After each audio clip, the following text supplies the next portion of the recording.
sa dili pa nato pag-ambitan ang pulong sa Dios, pagampo na kita. Labing kamahanan nga Dios, amo kang pasidunggan, pasalamatan sa imong pag-uban, sa among pagdala sa mga pag-ampo Ginoo. Salamat balang Espiritu ug sa among pagpaminaw sa inyong buhing pulong, para namo ikaw nga imbitar nga mag-uban, mag-andam ka sa mga kasig-kasig na kamutuhog gayud ang among madungog karon kay imong mensahe. Kamita man lamang ako Lord ng mga instrumento nga mag pagdala gayud sa pure ni mga mensahe nining kagabiyon din Lord. Sa kitibukan ikaw mong saligan nga magtumala ni tanan sa ngalan ni Jesus. Amen. O amen mga igsoon. So ang Kolosas kapitulo 2 versikulo 11 paingon sa 15 sulat ni Apostol Pablo hinamdagan sa Dios nagkanayon gituli kamo diha sa inyong pagkahiusa kaniya dili sa paagi nga tawhanon kundi sa paagi ni Kristo kamoy timaan nga kamo naluwas gikan sa gahom niining lawas nga makasasala. Kaya sa pagbunyag kaninyo gilubong kamo gibanhaw uban ni Kristo pinaagi sa inyong pagtuo sa gahom sa Dios nga nagbanhaw kaninyo. Kaniadto patay kamo sa espiritu tungod sa inyong mga sala ug tungod kay dili man kamo mga Hudiyo usa wala may sakop sa balaod. Apan karon gibanhaw na kamo sa Dios uban ni Kristo. Ipasaylo na kita sa Dios sa tanantang mga sala. Ipapas niya ang tanantang mga utang, lakip ng mga kasabutang bahin nini, iwagtan niya tanan pinaagi sa paglansang nini dito sa cross. Kung pinaagi sa kamatayon sa cross, ibuntong ni Kristo.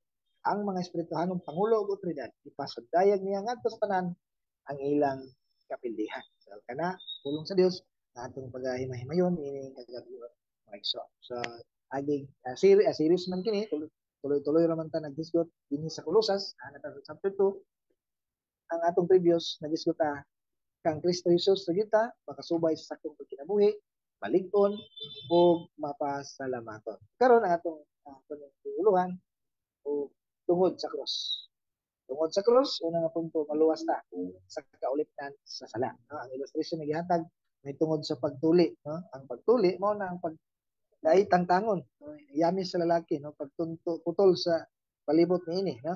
Isip usa ka reliyoso nga seremonya ang pagtuli, ikinahanglan sa tanang kaliwat ni Abraham, isip timaan sa pakigsaan nga gihimo sa Dios uban kaniya, no?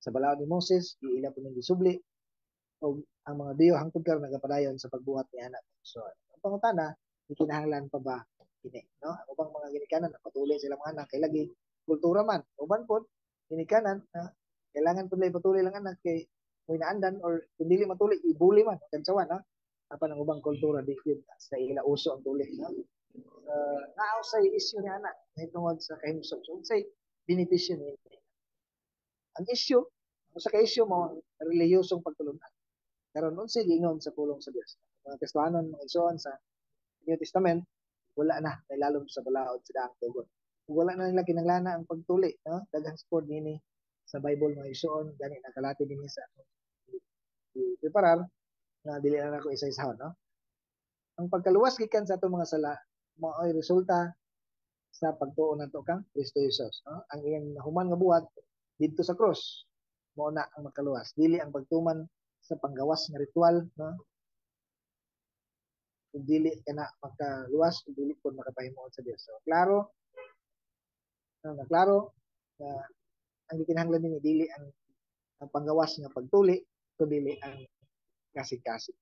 Ang Roma 2:29 nagkanayon ang matuod nga Hudiyo maong Hudiyo diha sa kasig-kasig kay matuod nga pagkatinuli mao nga naa sa kasig-kasig ug buhat kini sa espiritu sa Dios. Dili sa sinulat nga balaod makadawat kini tawhanon ug pagdayon gikan sa Dios dili gikan sa tao. So ay operasyon no ang maghimo niya na dili tawhanon kundi dili ang espiritu sa Dios. No? Siya ang maghimo diha sa atong mga kasig-kasig.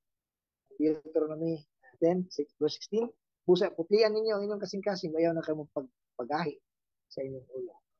So sa kaluwasan ang buhat sa tawhanon wa gyoy mahimo mga igsoon. Si Pablo naa si kauban nga misyonero no. Ngayang katabang dinala siya si Timoteo. Nagpatuli siya naa sa buhat Bisay Stress.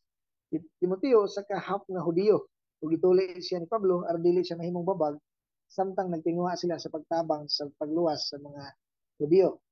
Pero ang Biblia wala na magsugo sa New Testament. Kang Timoteo nga magpatuli.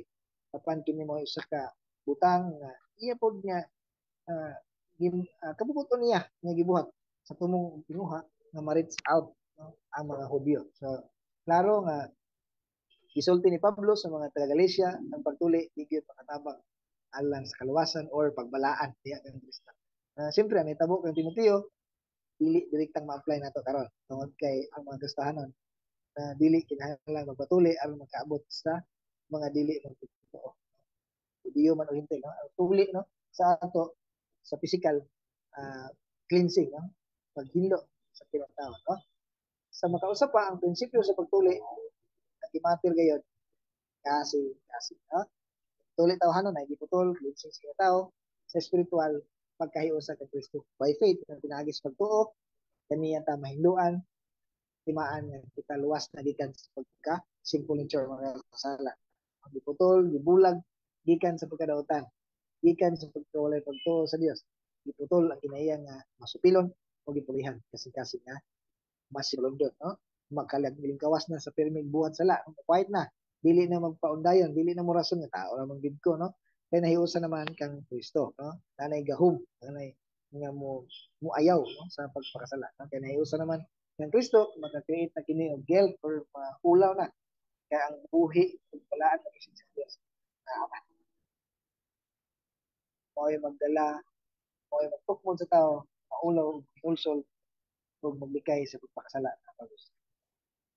your whole self ruled by the flesh was put off no na bahunong na in Christ we are circumcised we perform spiritual circumcision the cutting away of sinful nature or carnal nature sa atong natunan no naluwas ang kulusas gikan sa kaulitan sa sala sama pod nato kung kita nakadawat sa Ginoo ni Kristo ug magkinabuhi nga himo sa kaniya pagkayo sa kaniya pasabot tuli ta spiritual putol ang ugnayan diha sa pagpakasala ha pulihan sa pagkamatarong at pagkabalaan ni Kristo problema sa sinful life no maluwas kung makalingkawas sa kaniya so tungod sa cross maluwas ta sa kaulitan sa sala sunod tungod sa cross klaro nga mabanhaw kita verse 12 sa pagbunyag kaninyo gilubong kamo gibanhaw uban ni Kristo pinagis yung pagtuo sa gahom sa Dios nga nagbanhaw kaninyo kaniadto patay kamo sa espiritu tungod sa inyong mga sala ug tungod kay dili man kamo mga Hudyo busa wala may sakop sa balaod karon gibanhaw na kamo sa Dios uban ni Kristo so kung ganina ang gi-ilustrar ganina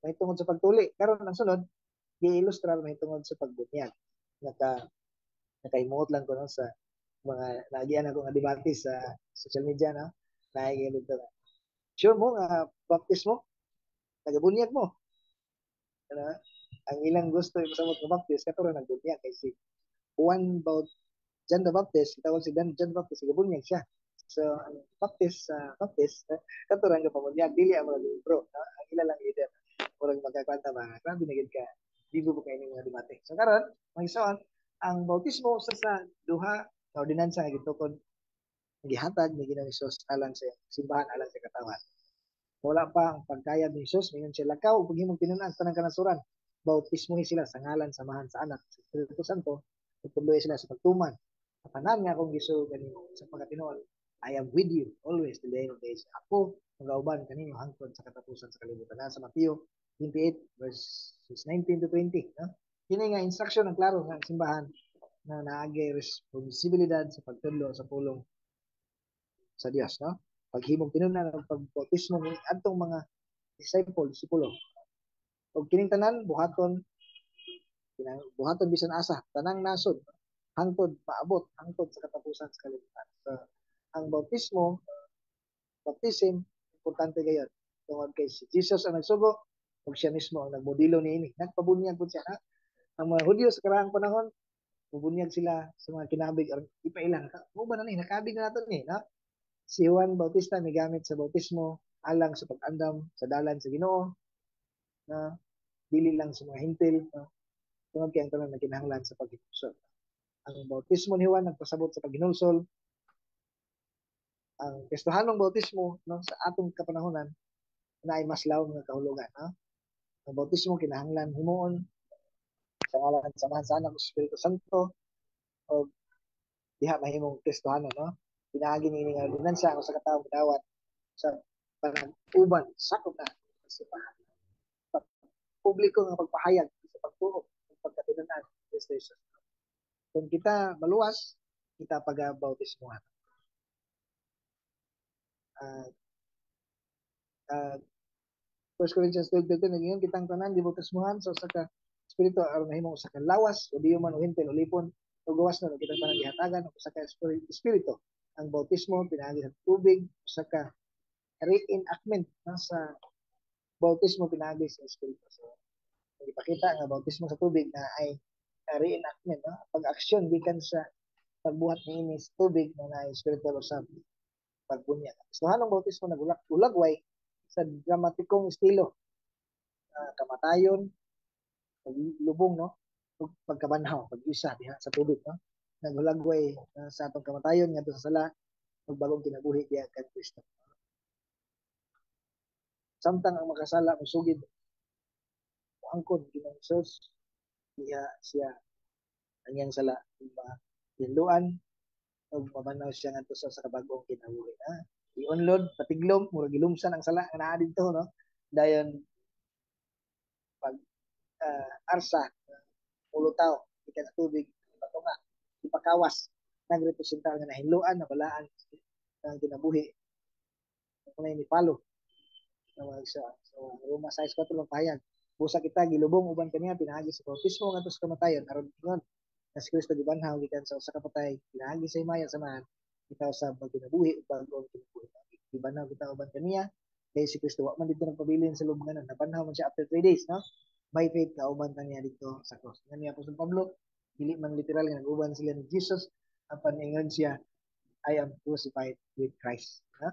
I am crucified with Christ. Sama po ka na kauban ta namatay uban Kristo kauban sa ta mabanhaw kitang tanan mga salig sa iyo. Sayano kayo mo iso ang bautismo sa paggawas ng patuod kana ay pagsulod nga pagbagos kinabuhi sa mga magtuo. Kaniya kung may operasyon sa kasig-kasig sama man gihapon gigamit ang bautismo. Huli kaniya karon bautismo buhat sa pagsunod sa Ginoo sa kaluwasan. Duol kayo, no? Mo gidebatihan karon nga kabahin daw bunyag sa kaluwasan. Duol kayo sila pero dili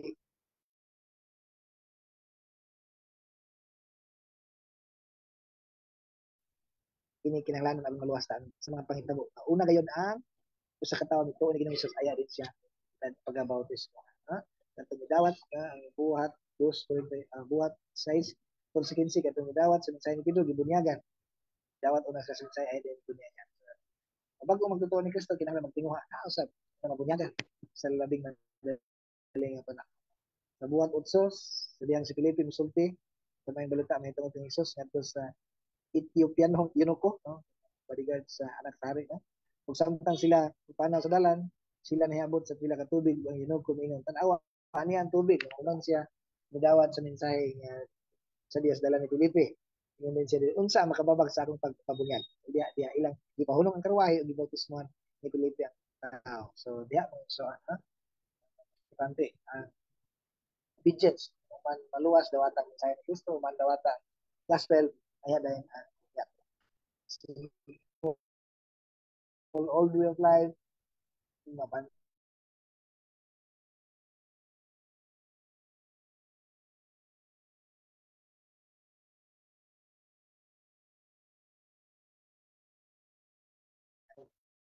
sa pagkagahig ulo, no? Gahig kasi sa padayon ta nga mag-enjoy sa bagong kinabuhi gihatag ni Kristo. Galatia 3:20 bunyagan kamo aron mayo sa kang Kristo, busang kaambit kamo sa kinayan. Sa itong pagtulunan, inyong kinabiyon,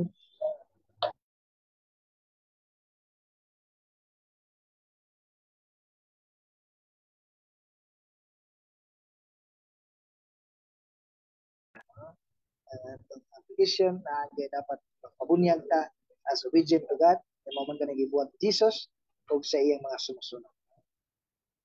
Sa mga itong mga problema, kahadlok, balatian, kamatayon, nasayod ta ang pagkabanhawon kita sa Dios dalhon ngadto sa mas aruhay, mas ayahay nga dapat mga iso. So, karon sa ikatulo, tungod sa cross, nabayran tanan utang. Sabi nga utang, apil ba itong mga utang ay pugas, utang sa bisiri.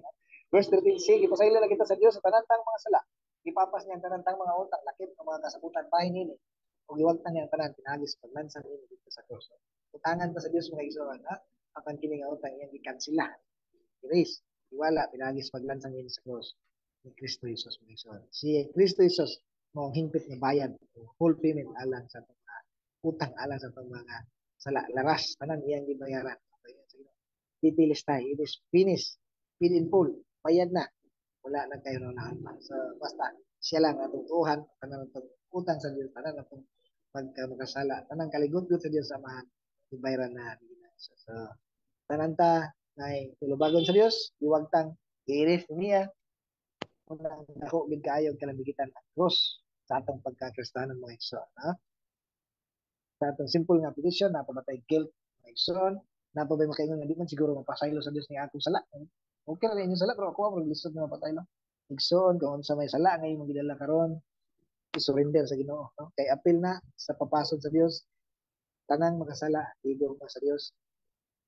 Ang importante, tuo ta, surrender mo angkon sa atong pagka makasala. Tutok ta sa dakong gugma, gilatag, display sa Dios dito sa cross. No? So, tungod sa cross, sa last ng punto, magmadaogon kita. Kung pinaagi siyang kamatayon sa cross, gibuntog ni Kristo ang mga espirituhanong pangulog otoridad. Di po sa kasudayag niya nga tasanan ang ilang kapilihan. Pili tanan ng mga pangulo, kalibutan spiritual, pili tanan nilang mga rason, no? Wa na sila magpamasangil, wala wala na. Pili tanan dautan, gahom mistunas, pili muragi pasudayag ni Kristo Jesus diya sa parid na ang mga bihag pindiro na sila. Di pang disarmahan na nila niya, no? So, muna mga igsoon, pildiro na sila. So, kita ang mga kastahanan sa makambit niya. Ay kaduhang Korinto 2:14, apan salamat sa Dios. Hindi sa itong pagkahiusa kang Kristo. Kanunay siyang nangulo ka na to. Nagto sa kadaugan. Gamiton kita sa Dios sa pagsangyaw, sa humot ng mensahe, may tungod kang Kristo ngadto sa tanang katawhan. 1 John 4:4, pan mga anak, iyan na kamo sa Dios, gidaog ninyo ang dili matuod ng mga propeta, ang espiritu nga naa kaninyo mas gamhanan ngay sa espiritu nga naa sa mga tawo nga iya sa kalibutan. We are not fighting against mga unod-unod tawhanon, no? Naay nagpaluyo niya ng spiritual battle sa kapan. Unsay pasalig ka na to, daog na Kristo ang tanan, kita usab na mga Kristohanon kadaog conqueror kitang tanan mga Kristo. Simple nga application, wala na tayo ang ikandukan pa sa mga espirituhanong kalaban. Nga naman, they are fighting the lost battle. Wala sila nag-away nga luto ng daan, no? Pili na daan. No? Pili na daan. Idaog nga ni Kristo ang tanan diha sa cross. Amen. So, sa atong conclusion, panapos atong nailhan din pinayahan sa Dios ang iyang pagkamanuluwas, no? Na siya magabanhaw ka na to, na siya gamahanan nga Dios, na siya puno sa pagpasaylo sa man klase nga sala, o siya usab victorious nga Dios, kita makaambit niya na kitang tanan nga nagtuo kaniya. So dakong kalambigitan gayud cross ni Kristo Jesus sa atong Kristohanon, sa atong mga kinabuhi. Tungod sa cross, kay tungod sa cross, maluwas ta sa kaulit ng sala. Tungod sa cross, klaro na to. Certain, no? Natino na to nga kita mabanhaw gayud. O klaro na tanan na to utang sala na tanang kaligut-gut sa Dios bayad na dito sa cross Kalbaryo. O ang kasiguruhan na madaugon kita tanang bangga sa kinabuhi, wala na gyud mapili ka na to. Bisan unsa nga kalisdanan, bisan unsa nga kagutom, kasakit, balatian, bisan ang kamatayon. No one can separate us from the love of God. Amen. Igsoon, dalay ko lang Diyos pagkakamputan, labing gamahan ng Diyos, among kapasalamatan, pasulunggan sa pulong nga among abot karon. Ginoo, ikaw lang magapahaluna ini sa among mga kasing-kasing pinahuna. Kini that mag-motivate ka namo na padayon nga magasalig kanimo, padayon nga magbalipayon sa pagsinati sa imong presensya, imong gugma, padayon nga magpadasigon sa pag-share sa mini ngadto sa uban Ginoo. Salamat kay Dios palang Espiritu magpa-remind ka kanamo sa mga adlaw-adlaw nga pagkinabuhi namo kinabuhi. Sa ngalan ni Ginoong Hesus. Amen. Amen mga igsoon. Salamat sa Ginoo.